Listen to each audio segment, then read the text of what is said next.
Very good evening, all of you, my friends.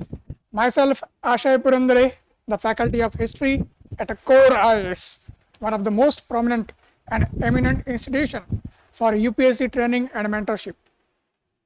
So, friends, today there is a surprise package for you.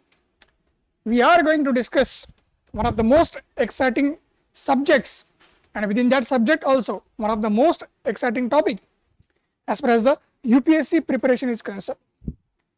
So, as all of us know that in a UPSC main examination, we have to go through not only the study of general studies, but one of the optional subjects we choose for the examination. And today I will be discussing about one of the most scoring optionals in a UPSC, as well as the optional which has a multi-dimensional angles. The optional which can basically give you a sure shot success in examination, right? And that is about the optional, that is history optional. I am talking about none other than history optional in UPSC. Every year after year, the aspirants will normally go for choosing the history as one of the optionals, because it always helps in a study of the general studies also. It is one of the most scoring optionals also, and it is very lucid and analytical, as we can study in a very chronological manner, in a very sequential manner, and in a very systematic way. So I will like to debunk a myth.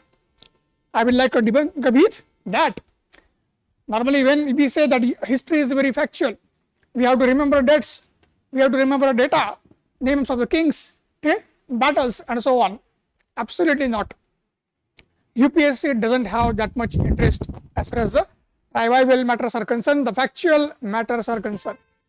UPSC is much more concerned about the different analytical aspects associated with the history. Okay? History, even though it may be the subject belonging to humanities, yet it is a very scientific subject. Okay? It's a very scientific subject, and that's why you will see history, you will find a fact. In a history, we will find a fact, you will find a fact. But along with that fact, what is more important? The UPSC is interested in the critical analysis of the fact. UPSC is interested in a critical analysis of the fact. A very famous historian, E.A. Carr, a very famous historian, Emmanuel Carr, okay, he normally used to say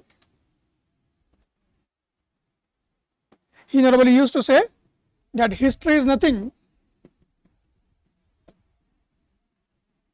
He used to say that history is nothing but the critical analysis of the fact, and that is what exactly the UPSC is expecting from us. Okay? It is expecting from us that we should understand the fact. At the same time, that fact has to be understood not only in a proper way, but we have to be very analytical, we have to be very conceptual. Okay? We have to basically interlink the different facts and the sequences and the chronology of a particular event. We have to understand the events, we have to understand the forward linkages, backward linkages associated with the events. Okay? What was the impact or a consequence of each event as far as the subsequent event was concerned, and based upon that we will see that history becomes very interesting. Okay? Based upon that, the history will become very interesting subject, and that's why the topic we are going to discuss is about the comparison between the society of Rig Vedic period and the later Vedic period.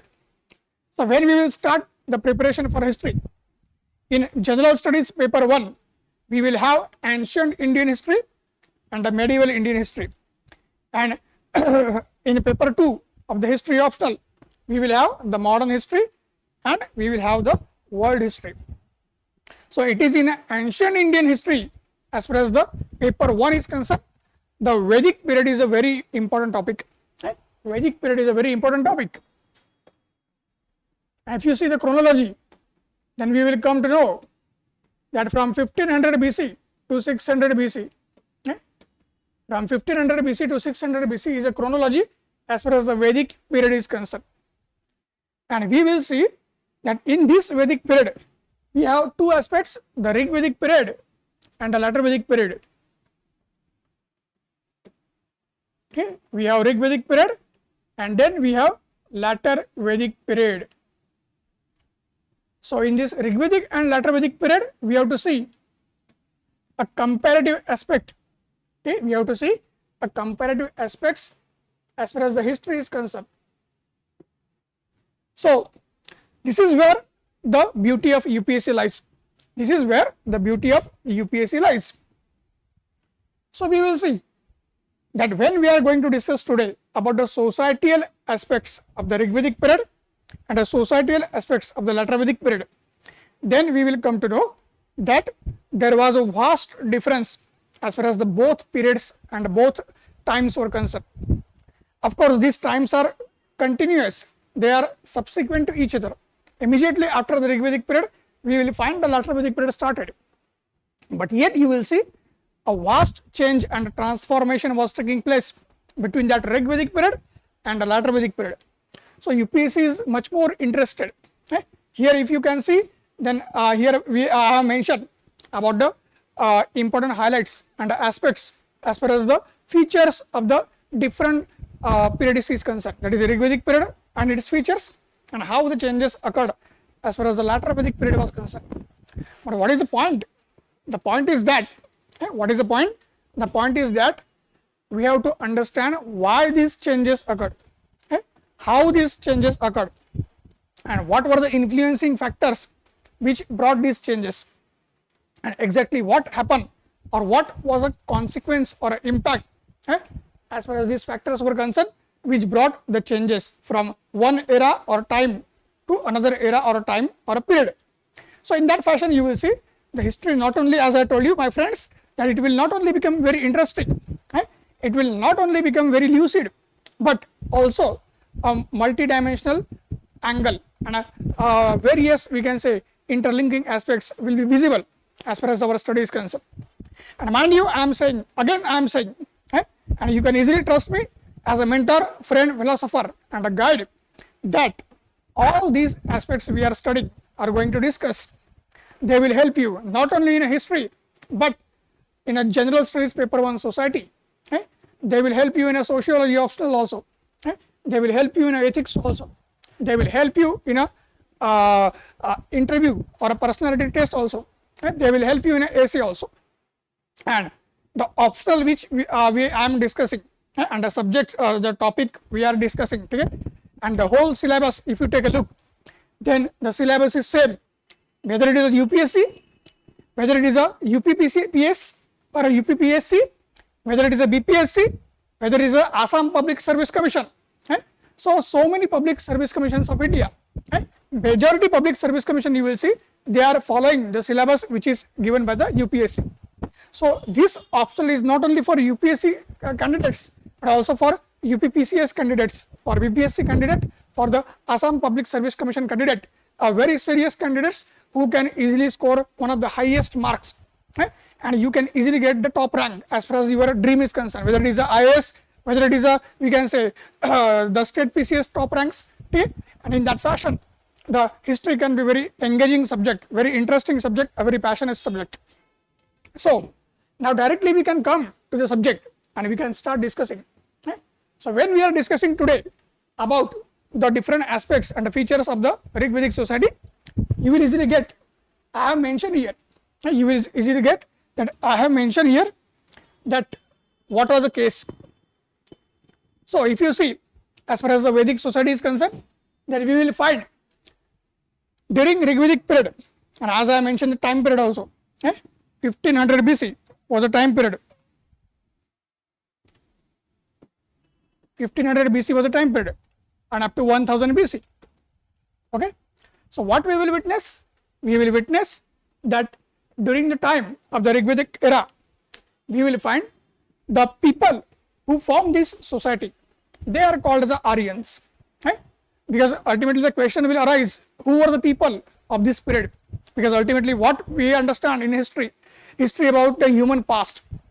History is all about the human or a past of the mankind. And what history teaches us, that we have to learn from the past, we have to understand the past, we have to, we can say, understand the process through which we reach to our current or present times, and how we can better our future, how we can make our future engaging as far as our understanding of the history as a process is concerned. So during the Rigvedic period, if you see, then we had people called as Aryans. Okay. So these Aryans, basically it was a race which had come from Central Asia. Of course, the term Aryan has not been used in a racial context. Okay. The term Aryan has not been used in a racial context. If you see the British historiography, again I will tell you that what is historiography. Historiography is a study of and a style of writing a history from a particular ideology, a particular angle, and from a particular way or a thought process. Right? Because for general studies, this aspect of the historiography is not much important.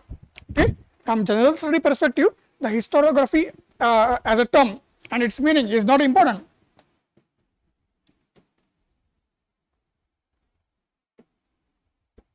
Okay? But for optional, we should know what is historiography. Okay? Because when we are going to study the optional, the depth of the optional is different from that of a general studies. Okay? The content will be more or less same, but there will be a difference of the depth. Okay? There will be a difference of approach when we study the general study history as well as the optional. So in optional, we have to understand that historiography is a style of writing the history, style of or presenting the way of presenting the history, okay?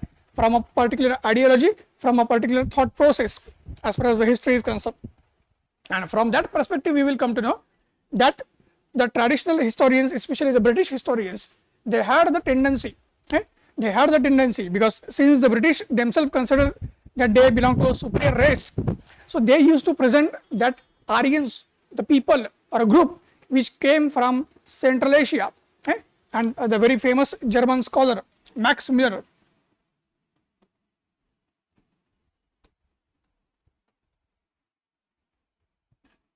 okay? The very famous German scholar Max Müller, he basically has propounded a view or postulated a view that Aryans belong to Central Asia.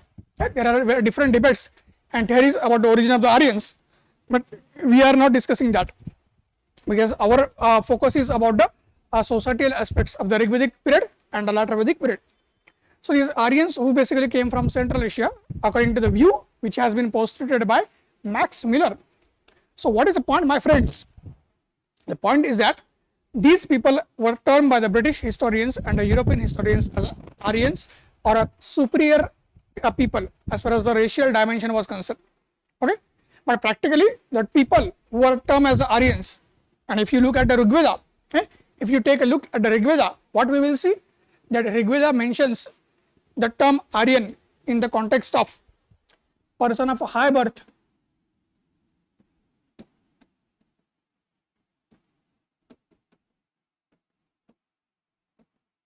Okay, Rigveda mentions that the term Aryan is associated with the person of high or a noble birth. Okay, so in its context, we will see these Rigvedic people, and of course, the term Aryan is also used. Okay? The term Aryan is also used for the people who speak a particular language. Okay? The people who are speaking a particular language or a particular language group or a speech group, that is also called as Aryans. Why? Because ultimately these are the people, that is Aryans, okay, who basically brought or who basically developed the oldest surviving language of the world, that is Sanskrit.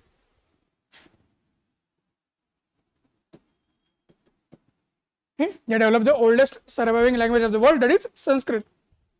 And that's why what we will see, once these people came and landed in India, okay, and the period in which the Aryans basically came to India and where they settled at the early moment, okay, that period is known as a 1500 BC to 1000 BC.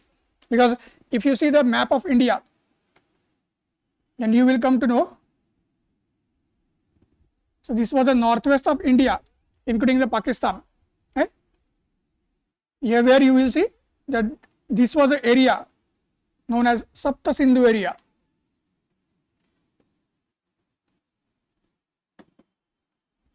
Okay, this area is known as Sapta Sindhu area or region in which the Aryans basically settled.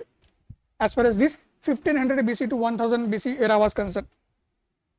And it was in this region, the region which is also the same region where the Indus Valley civilization was flourishing before the Rigvedic people came. Okay? This is the same region where the Indus Valley civilization or IVC was flourishing before the Rigvedic people came. So in this region you will see the Aryans develop their societal aspects. Okay? Aryans develop their society. Of course, we have to keep in mind that the society of the Aryans in those times, okay, it was not organized. Okay? Society was not organized.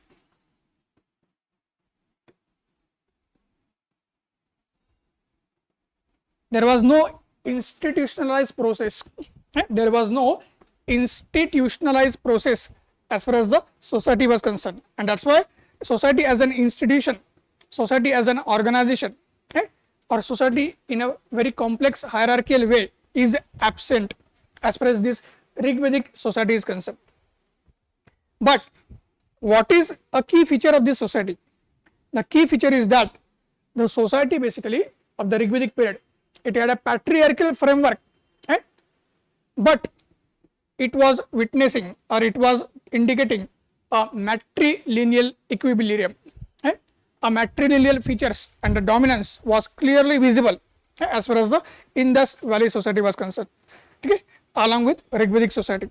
Why? Because I have mentioned that the very Vedic civilization, it started developing in a region called as a Sapta Sindhu region, and this was a region where before Rigvedic period the Indus Valley people used to stay. Right? They had developed their civilization, and Indus Valley civilization also, it was also not a completely patriarchal nor a clearly matrilineal civilization. Yet in Indus Valley also we will find that there were patriarchal framework and matrilineal dominance. So same patriarchal framework and the matrilineal dominance is visible as far as the society of Rigvedic period is concerned, and that's why you will see that we have the society where the equal or egalitarian aspects with regards to gender, and that is females, they were clearly highlighting, okay, they were clearly visible. So what is that? So we will find here, as we can see, there was no sati during this time. We will find there was no sati, okay. We did not have child marriages, okay? We did not have child marriages as far as the Rigvedic society was concerned. We did not have the female feticide. Okay? Female feticide means what? Killing a girl child even before she is born. Okay? So female feticide was absent. Same was the case with female infanticide. So what is female infanticide? Killing a girl child, okay, within 1 year of its 1 year of her birth. Okay? That is called as a female infanticide. That was also absent. Okay? And if these features are visible to us, that was mainly because, why it was so? Because the Aryans, when they came to India, they had a definite interaction. Okay? They had a definite interaction. My friends, this is very, very important. Why? Because this is where the UPSC goes into these untouched areas. As I told you, UPSC is not interested much in a fact, but rather the correlation, okay? Rather the synthesis, and rather the interlinkage of the facts, okay? The cause and effect relationship associated with the facts. Okay? So I am telling you a cause. If these features, as far as the egalitarian features are concerned, were visible, that was mainly because the Rigvedic people, when they were entering India, okay, and once they settled in this Sapta Sindhu region, they had an interaction with the people of Indus Valley. And since the people of the Indus Valley, they were also showing a matrilineal features, okay, and a cultural synthesis where the female had, or a gender, female gender had a major role to play. Same features are visible in a case of Rigvedic society also. Okay? So definitely a cultural influence from the IVC or Indus Valley civilization is one of the major reasons as far as why we get to see the so-called Rigvedic society having a matrilineal features. Then second thing, if you see the very nature of the Rigvedic society, and which is also associated with the Rigvedic economy and Rigvedic polity also, then you will get to know that the whole Rigvedic society, polity and economy, it was basically tribal. And when we witness the history of tribal society, the nature of tribal economies or organization of the tribal polity, right? When we see that organization of the tribal polity also, we will come to know that you will find that liberal aspects, the egalitarian aspects are clearly visible, mainly because of the necessity of livelihood, because the economy is not developed in a very complex way. Right? Here it becomes necessary that all members of the family, especially adult members, they should be working and they should support each other. And that was also the reason as to why we will find the matrilineal features as far as the Vedic period was concerned, because the support and we can say the kind of necessity as far as the partnership was the key feature and the key angle in which the Vedic society was progressing, and that's why the male-female partnership and the support to each other from economic perspective and political perspective is clearly visible. That actually tells us that why we will find the society in a such a way, why the society was having such a kind of features which are egalitarian and matrilineal. So friends, definitely you must have got why the things were happening like that. Okay? Again you will see, if we go forward, then again we will find same angles. Okay? Again you will see that we don't find polygamy as far as the Vedic period is concerned.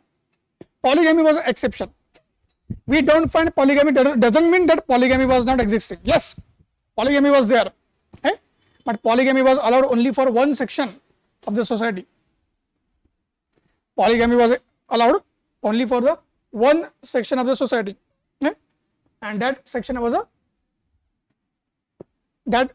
a royal family. Okay? That section was a royal family. Okay? And from that perspective you will see why royal family. Why royal family? Because if you see the royal family, then the point was that in case of a royal family, the war basically when it was fought, and in a Vedic period the wars and battles were very common. Okay? In a Vedic period the wars and battles were very common, and when they were fought, then you will see that only the males used to go as far as the war was concerned. Okay? Only the males used to go as far as the war was concerned.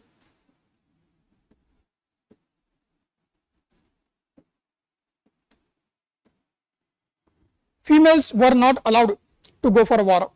Females were not allowed to go for war. So because of that, war always involves, or a battle always involves a risk to your life. War always involves, or a battle always involves a risk to your life. And as a result of that, for the generational continuity of the royal family, generational continuity of the royal family, we will find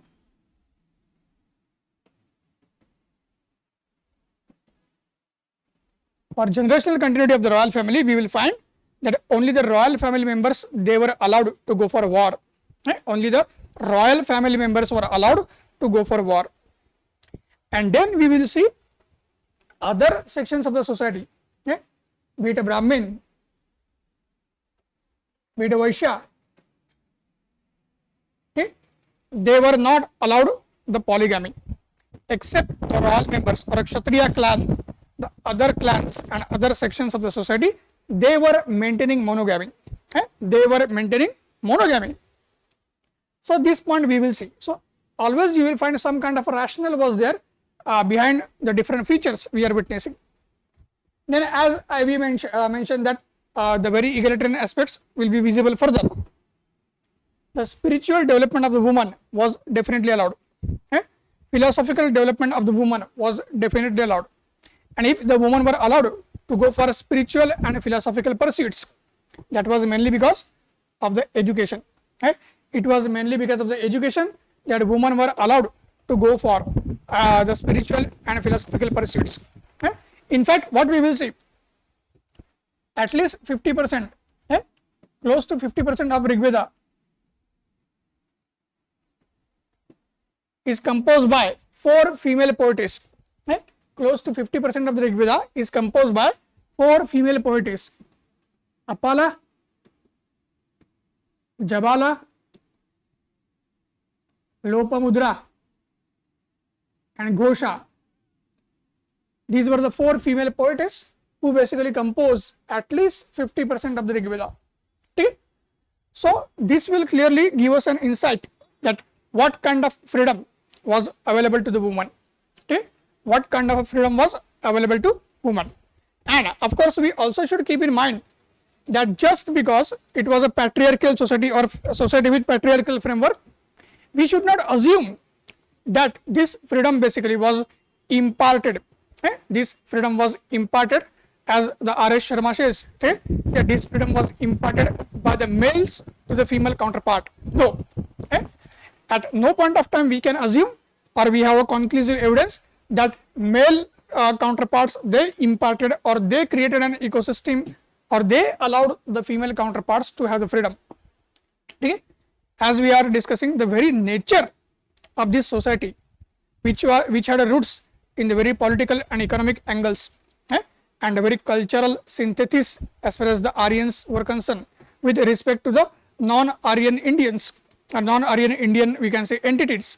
That clearly explains as to why these egalitarian features are available to us or visible to us. So it was not that the very patriarchal elements, they were allowing the females to have this so-called freedom, a kind of liberation. No, it was that process which was going as a part of space and time. Then again you will see the widow remarriage was clearly visible as far as the Rig Vedic society was concerned. Widow remarriage was clearly visible as far as the Rig Vedic society was concerned. Why? Because when you have education, so you are socially independent, you are financially independent, you have the capability to take the decisions. Okay, you have the capability to take the decisions, and because of that, because of the social and economic independence, which involves the financial independence and a decision making power, it is not necessary for you that you can be dependent on anyone. Okay, so either you can remain alone, okay, or you can remain, or you can choose to remain a widow, and you can also go for a remarriage. So decision lies in your hand, and society did not have any say as such, or that what should a woman do as far as her life is concerned. So this choice, the choice of your life, the right to life and right to choice, they were clearly visible, and that's why you will see in the case of death of a husband, many women, they will go for having the remarriage. Many women, they will go for having the remarriage. And again, as I told you, interdisciplinary approach and interlinking approach is very, very important as far as history optional is concerned. So what we will see, just earlier we saw that there was no sati. Okay, just earlier we saw that there was no sati. Since there was no sati, you can find widow remarriages are allowed.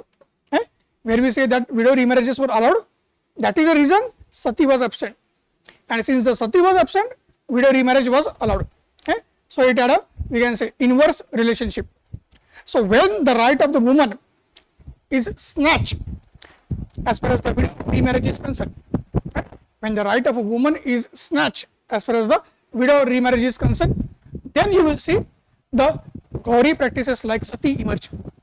Then you will see the Gauri practices like sati emerge.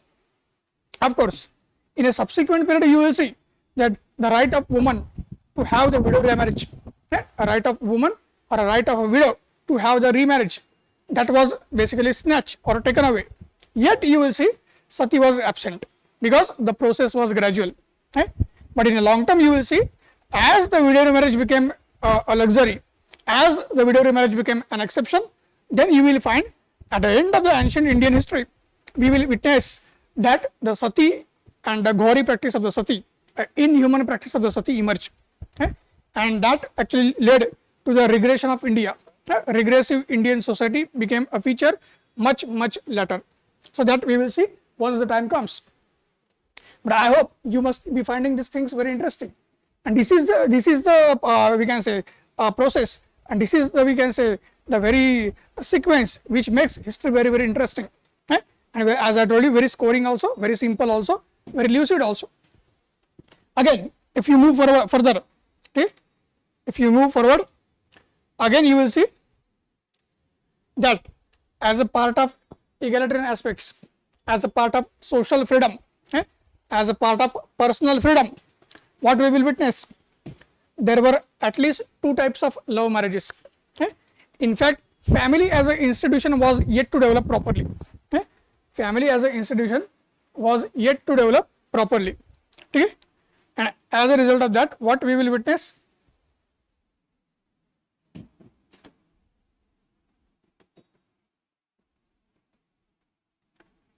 so family as an institution was not developed.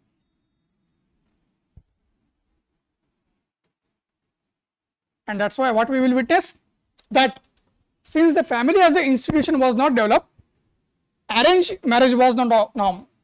Arranged marriage was not a norm.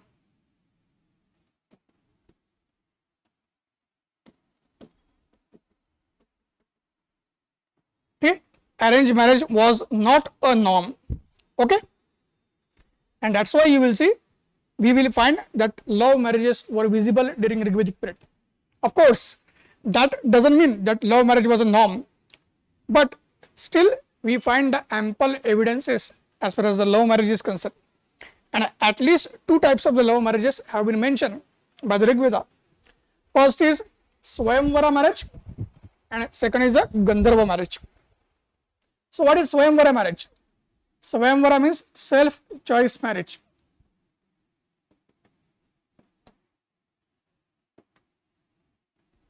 Okay, Swayamvara means a self-choice marriage. So woman had a right to choose her life partner. In a Swayamvara, basically, woman had a right to choose her life partner. Okay? And then second was the Gandharva marriage. Gandharva means a famous example where Lord Krishna, he had eloped with his wife Rukmini. Rukmini, who became the wife of Lord Krishna during Mahabharata era. So before marriage, Lord Krishna had actually eloped with Rukmini. Or Arjun, he had eloped with Subhadra, or rather we should say Subhadra had basically forcefully we can say taken the Arjuna away from the palace as far as the Dwarka was concerned. Okay? So it was more or less like an abduction by Subhadra of the Arjun. Okay? So that was a Gandharva marriage, a marriage by elopement. So in that fashion you will see that the things were processing, and that clearly shows that how society was having a perspective, how society was having a lookout towards the female, how it used to treat the females, and how or what kind of freedom and what kind of, we can say, atmosphere was visible and available to the female folks. Okay? Again,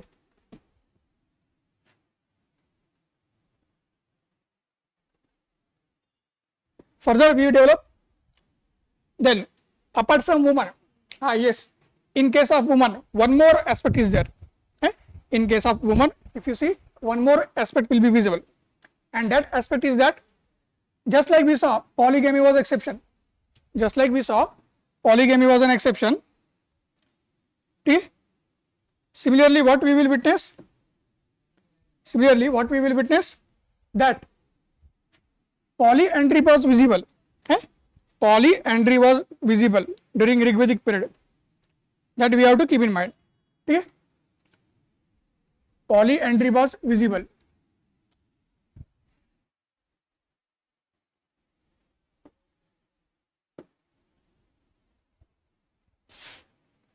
So this will again show that how basically women were having an egalitarian features as far as the time was concerned. This will again show that how the women were having the egalitarian features as far as the time was concerned. Okay?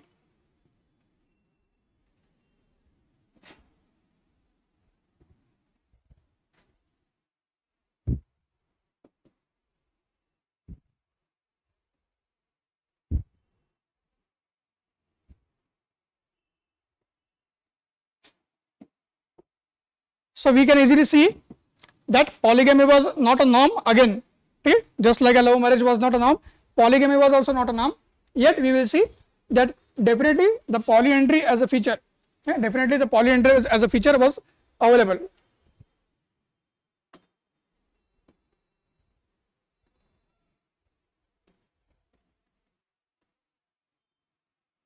Okay, and at least two examples of the polyandry are visible to us. At least two examples of the polyandry are visible to us. First evidence is about Marut. Okay, they were twins. First example is that Marut, who were twins, they married a nymph or apsara. Okay, they married a nymph or apsara known as Rodashi. Okay,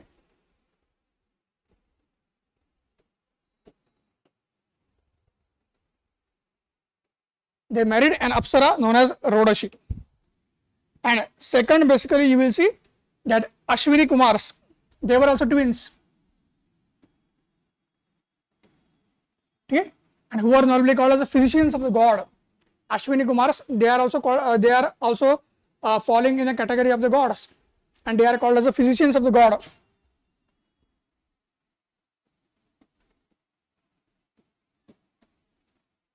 Okay, they had married Surya, daughter of sun god.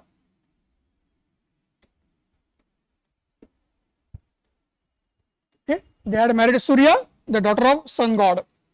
So these are at least two examples which are visible to us as far as the Rig Vedic society from the perspective of the females is concerned, or a gender equilibrium or gender equality. Okay, is clearly visible from these all aspects and features and our discussion. Okay, so this is the case as far as the very ancient times are concerned, and that's why you will see our famous social reformer of the 19th century, Swami Dayananda Saraswati. Okay, that's why you will see that 19th century social reformer Swami Dayananda Saraswati, he had given a famous slogan. Go back to Vedas. Okay? He had given a famous slogan, go back to Vedas. Why? Because this slogan,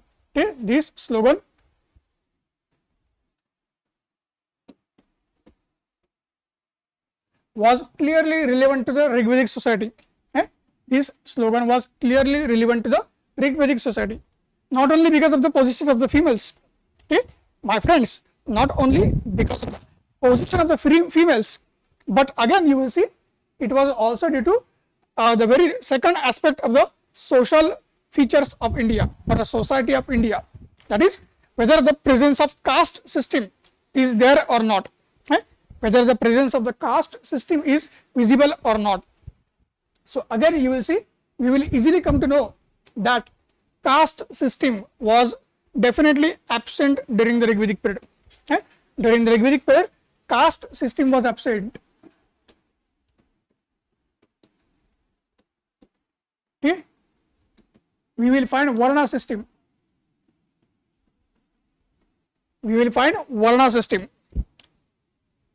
So what is the difference between the caste and Varna? So we will see caste basically is associated with the social hierarchy or a division of the society based on your birth. Caste is basically that form of a social organization or hierarchy which is associated and which is based on your birth. But Varna is a system which is a functional division of the society.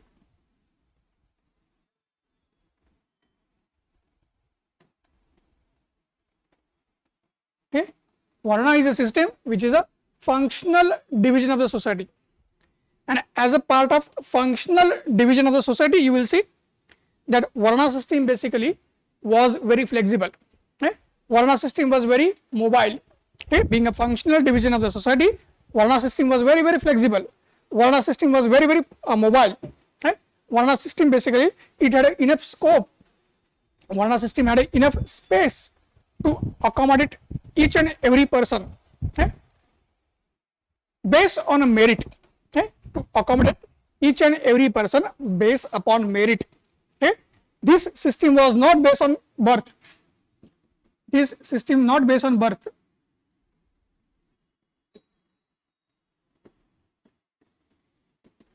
Okay. We have to keep in mind Varna system was not based on birth, but it was based upon the functional division. It was clearly based upon merit. Okay. So as I have mentioned in this pyramid, we have the Brahmin, we have the Kshatriya, and we have the Vaishya. They are the different Varnas which are mentioned in Rig Veda. Okay. In fact, during the Rigvedic period, we will find only Brahmin and Kshatriya were established Varnas. Okay. During the Rigvedic period, especially early part of the Rigvedic period, Brahmin and Kshatriyas were the only Varnas which were established. Okay. After we see that the Aryans got settled in Sapta Sindhu region. Okay. Once the Aryans got settled in a Sapta Sindhu region, okay, and once Aryans started developing up temporary agriculture, okay, once the Aryans started performing a temporary agriculture or cultivation, Vaishya Varna emerged.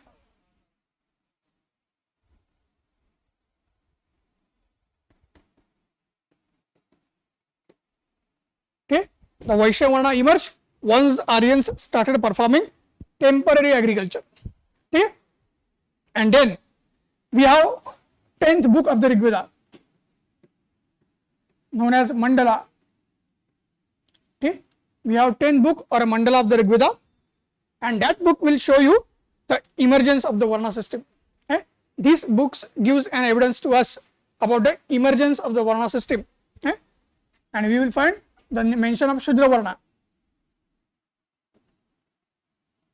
Okay, we will find the mention of Shudra Varna for the first time as far as the end of Rigvedic period is concerned, because this book basically was composed at the end of Rigvedic period, my friends. Okay.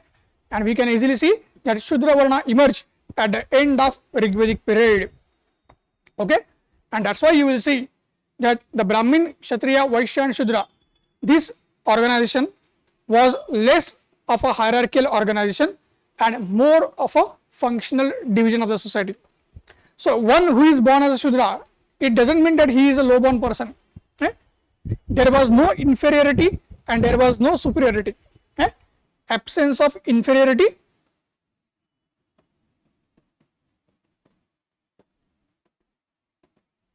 and superiority. Okay. Absence of inferiority and absence of superiority will be clearly visible as far as the Rigvedic society was concerned in the terms of caste. The person was not a low born person. Okay. The so-called low born person or Shudra, okay, as we refer today, or which became a norm in later Vedic period, he or she had an equal opportunity, okay, to achieve the status of the Brahmin based on merit, okay, based on your capability, based on your functionality, okay, based on your caliber. So this point we have to keep in mind, and that's why, as I have mentioned, this was a very, very flexible system. Okay.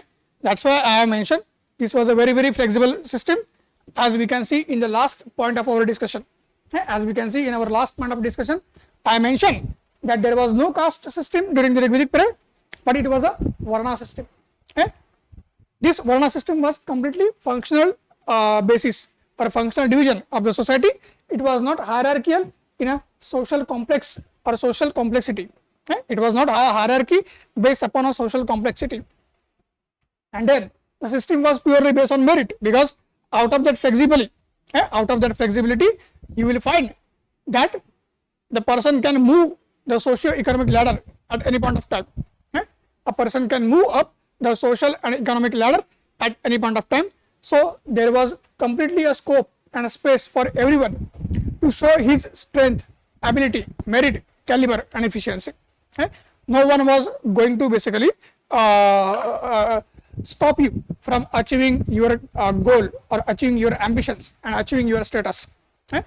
And that's why you will see the society was maintaining its equilibrium aspects. Okay. And that was the reason that society was maintaining the equilibrium aspects. So in that fashion, we can easily see that why our 19th century social reformer Swami Dayananda Saraswati, he had said, go back to Vedas. Okay. So my friend, I am definitely sure that you must have enjoyed this session, a very engaging and interactive session. You must have got the idea that how history is not a fact, but a critical analysis of the fact. Okay. It is all about the concepts as we discussed. Okay. It is all about the interlinkages, the backgrounds, the cause and relationships, okay, the forward linkages, okay, the consequences, the impacts, okay, and how the process becomes a multidimensional. So friends, we will continue to have such a kind of discussions again and again. We will meet on a more frequent basis, and I am assuring you, at a core IS we are going to start 200 plus hours of a history optional, okay, which can go even up to 250 hours, and we have a full package as far as the history optional is concerned, in terms of n number of the model question papers, model answers, okay, test series, okay, all kinds of doubt clearing sessions, okay, mentorship, along with the lecture classes, as well as the very interactive processes. So definitely you must have enjoyed the session, and I am encouraging all of you, I am inviting all of you to please come and visit the core IS and join our best optional, that is history optional, as far as the UPSC civil service examination is concerned, as far as the UPPCS is concerned, as far as the BPSC is concerned, as far as the Assam Public Service Commission is concerned, or any other state public service commission, okay, which is having the same syllabus as of a UPSC. So on this note, I will like to take the leave of all of you. Thank you very much. We will meet again. Thank you.